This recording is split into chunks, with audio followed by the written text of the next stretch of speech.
Hey Tony, it's David at Rochester Truck. I'm going to give you a walk around on your brand new chassis and give you a little bit of a presentation here on it.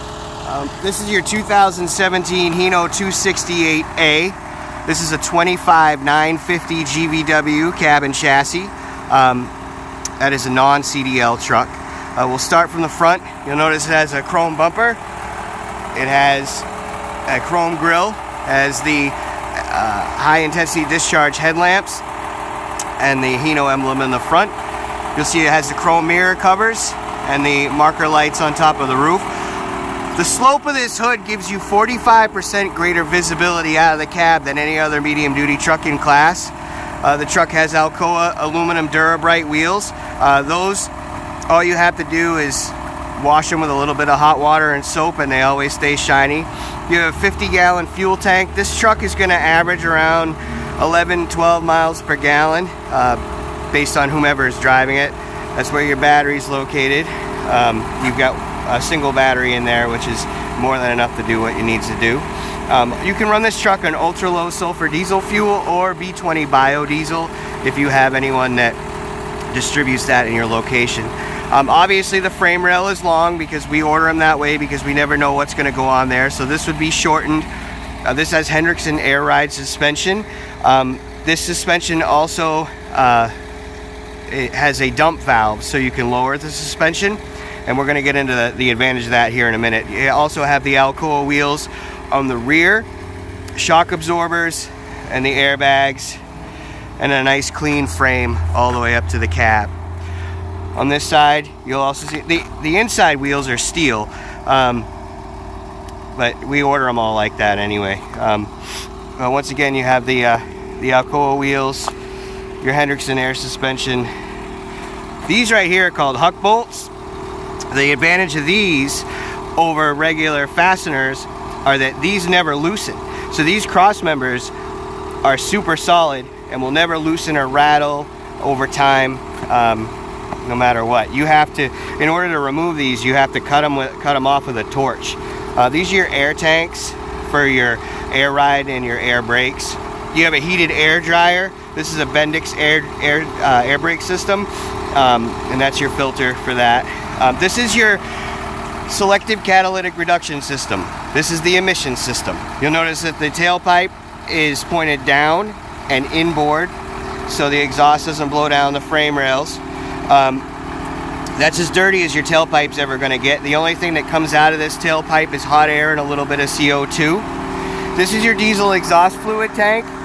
This is a 4.7 gallon tank. You'll have to fill every 7,000 to 8,000 miles. It costs about $23 to fill it. What happens is, due to the EPA emission requirements, the stuff that comes out of the tailpipe has to have a certain amount of reduction parts per million in toxic chemicals, rightfully so, because we do live in a giant snow globe. So bottom line is, when the exhaust reaches 249 degrees, the diesel exhaust fluid is injected into the exhaust stream. All that comes out of that exhaust tailpipe is hot air and a little bit of CO2, and you can run this in a building with all the doors and windows closed and you won't die. So opening the doors, you see you got nice steps stepping up onto the truck. You got a good place to put your foot. You have interior grab handles, so stepping up into the truck is easy. Your windshield washer fluid is underneath the passenger side. This just slides out, and then you fill it, and then you slide it back into place. 80-degree door openings, power windows and door locks. Under the hood, we'll go over to this side.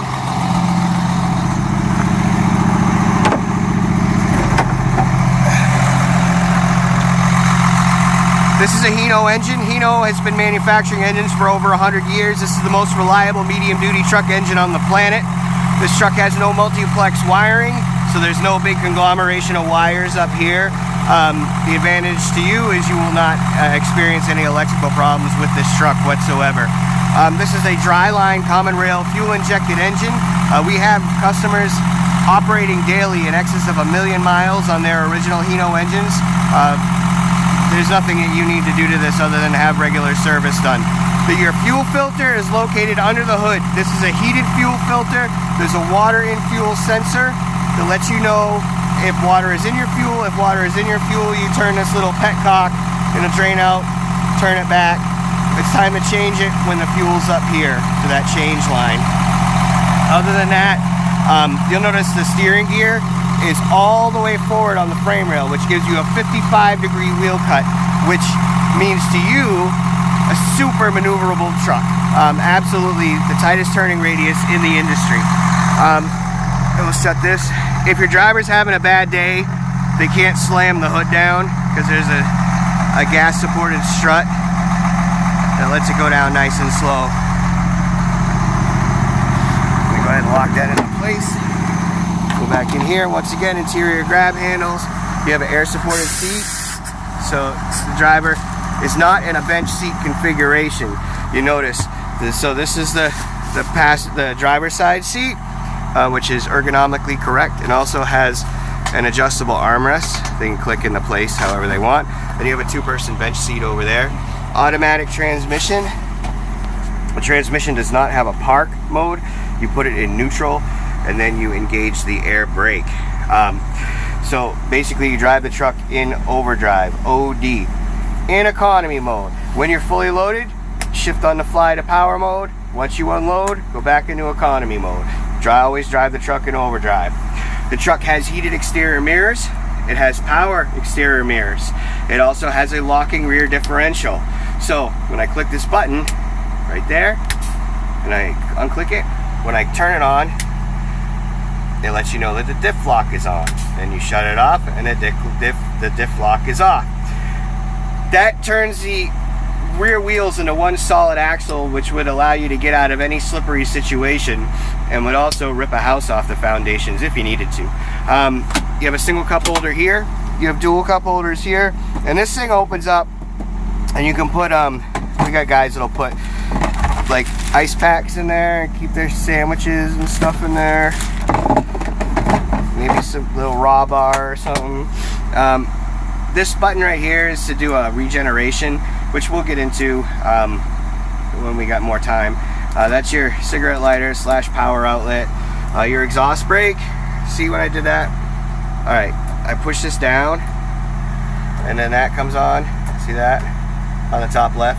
So that once you release the accelerator and your exhaust brake is on, it uses the exhaust as a brake, therefore reducing wear and tear on your actual brakes. That's your air pressure. The truck has 3 miles on it, and that's about it. This is a tilting telescopic steering wheel. The truck has cruise control, windshield wipers, headlights, daytime running lamps. Windshield wipers work. There's all our other trucks and stuff. But you can see visibility out of the truck is awesome. So you can actually see the car in front of you. And overhead, you have compartments that close, little cabinets. Over here and over here. So if if someone accelerates fast, a lot of the older trucks had nets up there, so then all the papers and stuff would come flying down and hit them in the head. But you can see, you got the mirrors there and your interior grab handles on the front. And the cool thing too is if someone gets in the driver's seat and someone wants to go for a ride with them, but the passenger door is locked, all you gotta do is pull up on the button on the driver's side, and the passenger side button will go up, so you don't have to reach across the truck. And then this is a horn, and I think that's about it. So this is the new chassis I'm going to be sending you a quote on, and hopefully we can get this put in your yard here pretty soon. I'll talk to you later. Bye.